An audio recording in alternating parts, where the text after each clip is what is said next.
Bahujan Samaj party की मुखिया बहन मायावती का 69वां जन्म दिवस कई मामलों में खास रहा।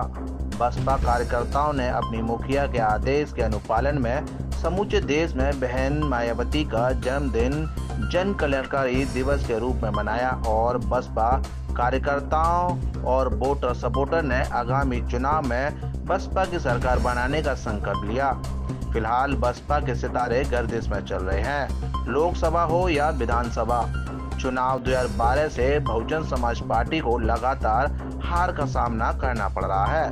बहुजन समाज पार्टी को कमजोर समझकर कई कार्यकर्ताओं ने बसपा से किनारा कर लिया, जिसका फायदा विपक्षी पार्टियां उठाती नजर आ रही हैं, चाहे फिर आजाद समाज पार्टी काशीराम हो, भाजपा, कांग्रेस या फिर समाजवादी पार्टी।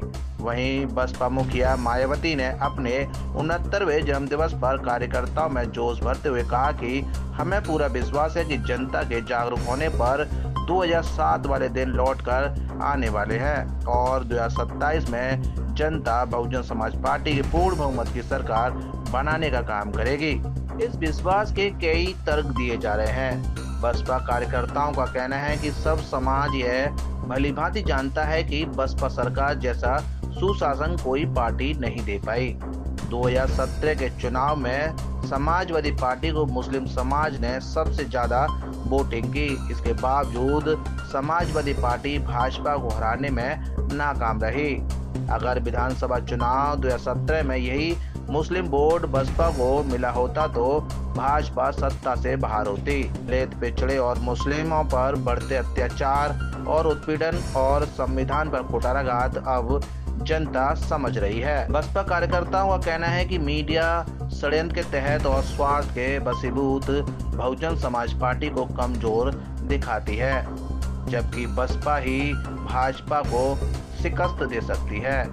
अगर हम दूसरे पहलू पर नजर डालें तो जनता का मानना है कि यह गठबंधन का युग चल रहा है। देश की सबसे बड़ी पार्टी होने के बावजूद भाजपा गठबंधन में चुनाव लड़ती है, जिसे एनडीए कहा जाता है। दूसरी तरफ देश की दूसरे नंबर की पार्टी कांग्रेस इंडिया गठबंधन में चुनाव लड़ रही है। सूत्रों की माने तो भाजपा नहीं चाहती कि विपक्षी पार्टियां गठबंधन में चुनाव लड़े।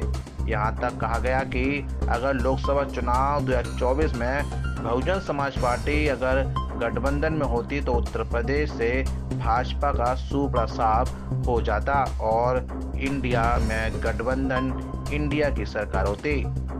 लेकिन बहुजन समाज पार्टी की मुखिया मायावती गठबंधन में चुनाव लड़ना नहीं चाहती। बहुजन समाज पार्टी की मुखिया मायावती ने अपने 69वें जन्मदिवस पर गठबंधन की अटकलों पर विराम लगाते हुए एक बार फिर साफ कर दिया कि आगामी विधानसभा चुनाव 2027 में बसपा अकेले दम पर ही चुनाव लड़ेगी। फिलहाल बहुजन समाज पार्टी की मुखिया दिल्ली के विधानसभा चुनाव में व्यस्त हैं। यहाँ भी बसपा सभी सीटों पर बिना गठबंधन के अपने दम पर चुनाव मैदान में है। बहुजन समाज पार्टी के कार्यकर्ताओं और नेताओं का कहना है कि 1995 में पहली बार बहन मायावती उत्तर प्रदेश की मुख्यमंत्री बनी, फिर 1997 में दूसरी बार और 2002 में तीसरी बार मायावती ने सत्ता हासिल कर अपनी ताकत और योग्यता का परिचय दिया। जब बहुजन समाज पार्टी संघर्ष कर रही थी तब मायावती उत्तर प्रदेश की तीसरी बार मुख्यमंत्री बनी और मीडिया के रुझानों के विपरीत बहुजन समाज के समर्थन के दम पर 2007 में बहुजन समाज पार्टी की मुखिया बहन मायावती पूर्ण बहुमत से उत्तर प्रदेश सरकार में मुख्यमंत्री बनी और 2027 में फिर पूर्ण बहुमत से बहुजन समाज पार्टी की सरकार बनेगी। यह बात बसपा और बसपा के कार्यकर्ता 2017 से हर चुनाव में दावा करते हैं। इस बार बसपा की सरकार, लेकिन राजनीति के जानकारों की माने तो बहुजन हिताय बहुजन सुखाय के नारे के दम पर बहुजन समाज पार्टी की मुखिया मायावती को बहुजन समाज ने सत्ता का ताज पहनाया।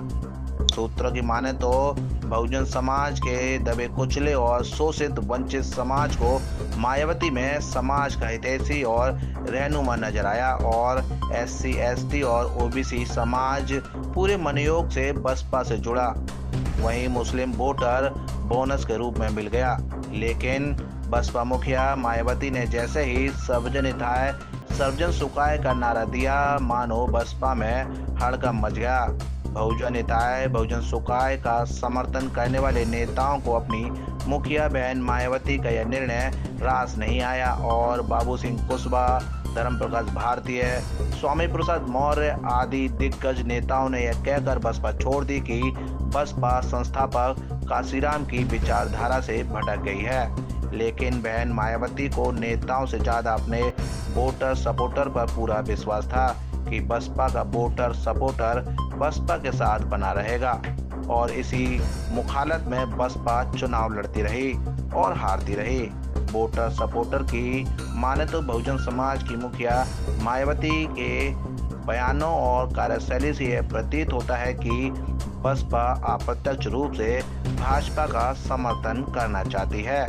चुनाव के बाद बसपा भाजपा का समर्थन कर सकती है, जिसके चलते धीरे धीरे बसपा का वोटर विपक्षी पार्टी में शिफ्ट होता नजर आया।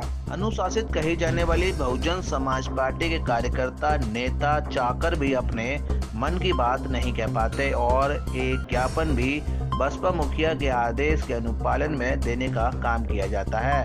बिना अनुमति के जन समस्याओं के लिए आंदोलन करना तो दूर की बात है। इन 12 सालों के राजनीतिक वनवास में बहुजन समाज पार्टी को जनता की तमाम समस्याओं के खातिर लड़ने और जन आंदोलन करने का मौका मिला, लेकिन बढ़ती महंगाई, बेरोजगारी, भ्रष्टाचार और बहुजन समाज के उत्पीड़न के खिलाफ बसपा मुख दर्शक खड़ी नजर आई। देश के गृह मंत्री अमित शाह द्वारा किए गए संविधान रचिता बाबा साहेब डॉक्टर भीमराव अंबेडकर के अपमान के खिलाफ बसपा मुखिया द्वारा देशव्यापी गृह मंत्री अमित शाह का विरोध आंदोलन करने से बसपा की पुरानी ताकत नजर आई और बसपा समर्थक बसपा के साथ खड़ा देखा गया। इस आंदोलन से साफ हो गया कि आज भी बसपा का वोटर सपोर्टर भाजपा के खिलाफ एकजुट हो सकता है। फिलहाल देखना ये होगा क्या बहुजन समाज पार्टी की मुखिया मायावती अपने वोटर सपोर्टर और बहुजन समाज को बसपा के साथ बांधे रखने के लिए समय की मांग के अनुसार जन समस्याओं के समाधान के लिए जन आंदोलन करेगी। क्या बाबा साहेब के सम्मान में बसपा गृह मंत्री अमित शाह के खिलाफ आंदोलन जारी रखकर अपनी ताकत दिखाने में सफल होगी? क्योंकि बहुजन समाज आज भी बहुजन समाज पार्टी की मुखिया के नेतृत्व में प्रदेश में सरकार चाहता है। सिर्फ बसपा को यह एहसास कराना है कि बहुजन समाज पार्टी अपने वोटर सपोर्टर के दुख निवारण की लड़ाई में साथ खड़ी है। 7 इंडिया न्यूज के लिए ब्यूरो रिपोर्ट।